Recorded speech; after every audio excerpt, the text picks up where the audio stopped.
Olá, seja bem-vindo ao podcast Endocrino Papers. Aqui lhe mostramos como se manter atualizado em endocrinologia, mesmo que você tenha pouco tempo para estudar. Eu sou Ícaro Sampaio. Eu sou Luciano Albuquerque. E o assunto hoje é Diretriz Luso-Brasileira de Diabetes. Quais são as particularidades?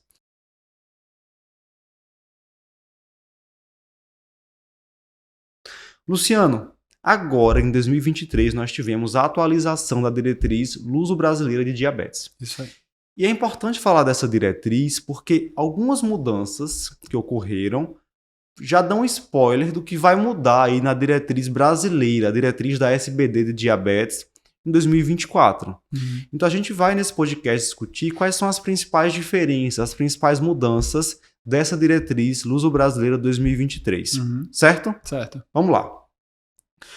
Paciente com diabetes tipo 2 e alto risco cardiovascular. Não estou falando ainda daquele paciente que tem doença estabelecida, tá bom? É o paciente de alto risco.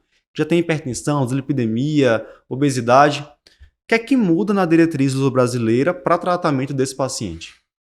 Muda um pouquinho que nessa diretriz luso-brasileira, a anterior, ela foi muito focada em tratar a hiperglicemia, né? Tratar controle glicêmico mesmo. E aí ela coloca na sua recomendação que antes de qualquer coisa de você definir algum tipo de tratamento, você tem que estratificar o paciente. Então, assim, ele recomenda e bota inclusive um quadrinho muito bonitinho com várias situações para você fazer estratificação de risco cardiovascular, de insuficiência cardíaca, de doença renal e de obesidade também. Então, ele diz que você deve fazer essa estratificação antes de qualquer coisa para indicar a melhor terapêutica. Especificamente na questão do risco cardiovascular, antes a gente tinha a história de ter ou não doença cardiovascular. Exato. E agora ele fala de risco cardiovascular, né? Então, mesmo o paciente em prevenção primária, que ainda não teve evento, se ele entra naquela categorização de alto risco cardiovascular, ele deve prioritariamente utilizar o que eles chamam de AD1, que seria os antidiabéticos que reduziram desfecho cardiovascular, que são os análogos de GLP-1 e os inibidores da SGLT2. Inclusive, no contexto da diretriz luso-brasileira, ela fica um pouquinho confusa, porque ela não especifica num primeiro momento qual o agonista de GLP-1, né? Porque a gente sabe que existem análogos de GLP-1 que reduziram o desfecho e outros que não reduziram o desfecho.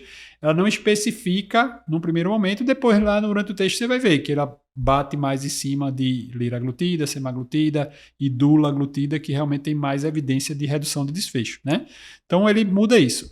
Já no paciente que tem alto risco cardiovascular, você já deveria lançar mão de uma droga que tem impacto em desfecho, seja o SGLT2, seja o agonista de GLP-1. Boa.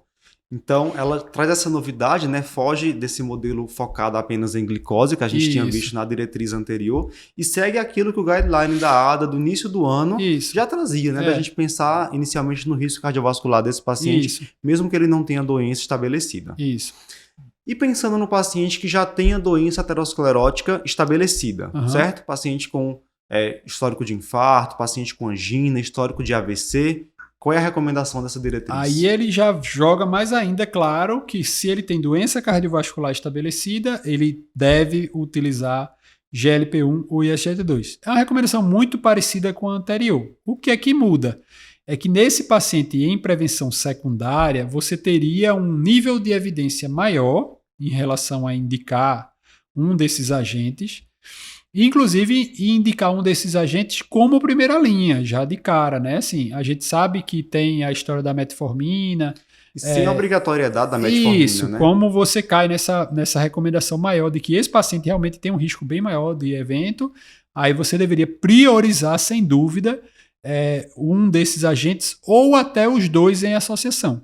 A gente tem alguns papers mostrando que a associação de GLP-1 com o SGLT2 teria um efeito protetor adicional, então usar os dois juntos teria mais benefício do que usar só um dos dois. Então, assim, você entraria com GLP-1 ou SGLT2, se o paciente estiver fora da meta, vai entrar com o outro antes de pensar em metformina. Você ia jogar sempre nessa linha da proteção cardiovascular. A metformina tem evidências de proteção, mas são evidências indiretas, ali o braço, subgrupo de paciente do KPDS que mostrou alguma redução lá no follow-up dos 10 anos, né? Então, assim, o nível de evidência com metformina em relação à proteção cardiovascular é um pouco menor, e aí no paciente que tem doença cardiovascular estabelecida, você deveria priorizar realmente o análogo GLP-1 ou o inibidor do SGLT2 com mais força aí. Eu acho que muita gente viu, né? Em várias aulas, eu mesmo fiz muito slide utilizando aqueles quadrinhos da primeira diretriz luso-brasileira, que ele colocava doença cardiovascular, metformina mais gliflozina ou análogo de GLP-1. Então isso muda, né? E passa a ser assim como recomendava a ADA, gliflozina ou GLP-1. Maravilha. Paciente com insuficiência cardíaca. E aqui já chama a atenção de quem está acompanhando a gente que a gente tem uma novidade que até então não foi citada nem na diretriz da ADA e nem na diretriz da SBD 2023. Isso. Como a diretriz luso-brasileira recomenda o tratamento do paciente com diabetes tipo 2 e insuficiência cardíaca? No paciente com insuficiência cardíaca, ele recomenda o uso do ISGLT2 como primeira linha. Né? A gente tem evidência bem estabelecida na literatura para insuficiência cardíaca, fração de ejeção preservada, fração de ejeção reduzida, com a empaglifosina e com a dapaglifosina. Né? A gente não tem evidência muito com a canaglifosina, porque não foi feito um estudo específico em paciente com insuficiência cardíaca. Né? Ele viu os pacientes diabéticos de alto risco que reduziu o desfecho de insuficiência cardíaca, mas não pacientes especificamente com insuficiência cardíaca. Muda outro ponto também, que ele orienta naquela história de estratificação de risco, que a gente falou, que o primeiro ponto é estratificar risco. Quando ele fala de C, ele indica fazer rastreio de NT-proBNP ou de BNP. Né? Então, você tem indicação formal de fazer ou o eco de cara, ou fazer um marcador laboratorial que indique uma maior probabilidade de insuficiência cardíaca, e isso direcionaria o uso para ISGLT2 como uma primeira linha. Legal. Né? Isso eu lembro que foi um dos destaques do Congresso da ADRA de 2022. Né? Eles publicaram um posicionamento sobre rastreio de IC no paciente com diabetes, no qual recomendava marcadores troponina de alta sensibilidade, né, proBNP, para investigar IC nesses Eles pacientes. marcaram mais o NT-proBNP e o BNP, né, em si. Eles marcaram mais esses daí. E aí esse paciente já teria uma indicação de rastreio ativo, e em caso de alteração desse exame, ou de você ter um exame, um ecocardiograma que mostre que já existe essa alteração, você deveria priorizar o ISGLT2 como primeira linha. E o que aconteceu com o uso do análogo do GLP-1 no paciente com IC? Né? Essa é a novidade que eu falei que a gente ia ter nesse tópico. O que polêmica, eles falam, né, sobre sobre análogo de GLP-1 e IC? Assim, ele entra no contexto de que se o paciente tem insuficiência cardíaca sintomática ou grave, como ele chama, né, você deveria evitar o uso do GLP-1. É difícil, porque até a definição de grave é complicada, porque você pode ter uma insuficiência cardíaca grave e o paciente não ser tão sintomático naquele momento e depois se tornar mais sintomático. Qual o parâmetro que você vai usar nesse sentido, né? A gente lembra assim que o GLP-1 ele vai ter um efeito de aumentar a frequência cardíaca em torno de 3 a 5 batimentos por minuto, né? Quando você vê o agonista duplo já aumenta mais um pouquinho, a retatrutida que pega glucagon, que aumenta meio a frequência cardíaca, aumentou para 9, 10 BPM. Então, no paciente com insuficiência cardíaca, tudo que eu não quero é aumentar a frequência cardíaca, tanto que um dos pilares é você usar o beta-bloqueador, né? Você bloquear para não ter tanta taquicardia reflexa. Então, assim, nos estudos gerais de GLP-1, não fez parte dos critérios de inclusão você rastrear para IC na entrada. É mais ou menos como aquela história da amputação com ISGLT2, né? Quando apareceu o efeito de um estudo ali perdido que mostrou alguma tendência... Começaram a tirar. Eles tiraram da entrada, virou critério de inclusão ou não. Exclusão. Então, assim, eles não colocam... Se insuficiência cardíaca não é critério de exclusão, então entrou paciente com insuficiência cardíaca, moderada grave, sintomática e que de repente não estava bem bloqueado. E talvez esses pacientes são os pacientes que mostraram em alguns estudos uma tendência de aumento de hospitalização por IC. Né? Então a gente viu, desde lá do SUSTEM, com a semaglutida subcutânea, já mostrou um aumento não significativo das hospitalizações por IC. A gente teve um estudo mais recente que também mostrou um aumento de hospitalização por IC, mas que não foi controlado para esse desfecho, nem era nenhum desfecho pré-especificado. É um achado, né? E às vezes, assim, você encontra, num estudo de 1.000 pacientes, você encontra 15 pacientes que fizeram um evento no grupo GLP-1, 5 fizeram no grupo placebo. Sei lá, foi 3 vezes mais frequente, né? Mas o número de eventos muito reduzido. pequeno. Então, talvez aquele grupo de paciente é justamente aquele perfil de paciente que não deveria usar, porque teria ali alguma propensão por efeito adverso, e que acabou entrando porque não se previa isso como critério de exclusão. Sim. Então, metodologia entra um pouquinho para explicar isso. Mas aí, assim, eles até citam um paper, né, com a liraglutida, que eram pacientes com IC, fração de ejeção reduzida, que haviam apresentado internação recente. A fração de ejeção média era bem baixa mesmo, coisa de 24%, 25%. Isso. E aí, com a liraglutida, houve maior risco de hospitalização. Tá, mas é porque vai ter, né? Assim, você tem que ver como está a otimização da medicação desse paciente, aí puxando um pouquinho para clínica, para cardio. Se você trabalha com esse tipo de paciente, você sabe que quando hospitaliza por descompensação de C, muitas vezes você acaba tirando alguma das medicações modificadoras de doença, né? E depois você vai ter aquele trabalho para reintroduzir. E aí, de repente, talvez, óbvio que o beta-bloqueador é um dos primeiros a ser reintroduzido, mas que vai lá, o cabo está descompensado, não sei o quê, nesse cenário o GLP-1 vai entrar. Paciente com IC descompensada, até para SGLT2 a gente tem ali alguns dados, né? Um pouquinho contraditórios, né? Teve dado positivo no Impulse, a gente teve dados positivos no estudo da dapaglifosina também, no estudo da EMPA. A gente já teve um estudo de infarto que não foi tão significativo, já não deu um resultado muito bom. Então, assim, os dados no paciente muito descompensado não é bom com nada, né? Assim, não tem muita evidência. Maravilha. E não é uma grande novidade, Luciano, mas além da contraindicação da saxagliptina para IC geral, eles também não recomendam no paciente com IC, fração de ejeção reduzida, muito sintomático, utilizar nenhuma outra gliptina. Né? Essa gliptina eu acho que é alguma coisa do pessoal lá do Luso, né? Da parte Luso brasileira. Na primeira diretriz Luso brasileira, eles tinham uma contraindicação para saxagliptina e para alogliptina. Então, na primeira, eles já falavam da alogliptina. A alogliptina, no estudo Examine, é um estudo que eles pegaram o paciente pós-infarto recente e foram randomizar para usar ou não a alogliptina e ver a questão de desfecho cardiovascular. E o estudo mostrou segurança cardiovascular. Mas teve lá um aumento da hospitalização por IC, que não foi significativo com a alogliptina.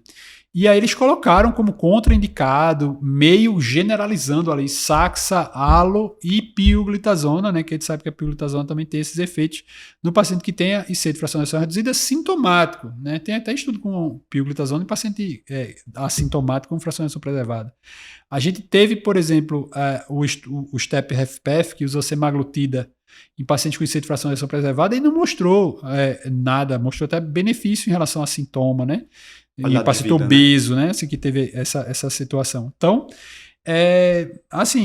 eles generalizaram a parte da EDPB4. Isso, diretrizes, é um grupo aqui que vai votar e a maioria vence. Então, assim, é a opinião de especialista ali, né? Sim. Não tem uma recomendação precisa de contraindicação formal. É uma coisa que, óbvio, tem que ter atenção. Então, se você vai usar um paciente com IC sintomático, a droga de primeira, segunda, terceira, quarta, quinta linha é SGLT2. Então tem que usar, tem que otimizar o paciente em relação às outras drogas. Depois que está todo otimizado, você vai entrar com a próxima, aí já talvez caiba, né? Se você vai ter um cenário diferente. Maravilha. Para fechar, doença renal do diabetes, nós também tivemos uma recomendação interessante, diferente da anterior, no que se refere a DM2 com doença renal. Isso. Eles, novamente, reforçam aí o inibidor de SGLT2, isso, né? Aqui eles pedem para associar a metformina como terapia inicial, caso a taxa de filtração glomerular permita, seja acima de 30.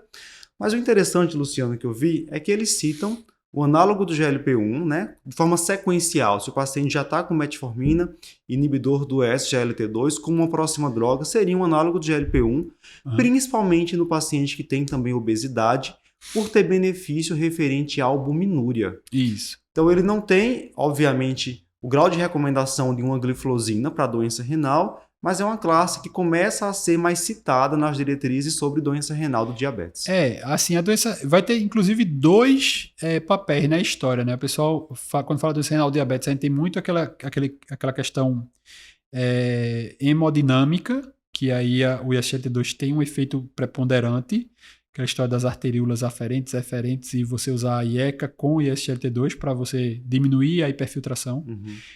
Mas tem um componente inflamatório bem importante, e aí dentro desse componente inflamatório você vai entrar tanto o GLP-1 no sentido de melhorar o controle glicêmico, que você precisa manter a glicemia mais baixa para prevenir a evolução, reduzir proteinúria e redução de peso, que a gente sabe que a obesidade está relacionada a marcadores inflamatórios e ateroscleróticos que alteram esse tipo de coisa. Então a gente tem evidência de redução de albuminúria, de progressão da albuminúria com GLP-1.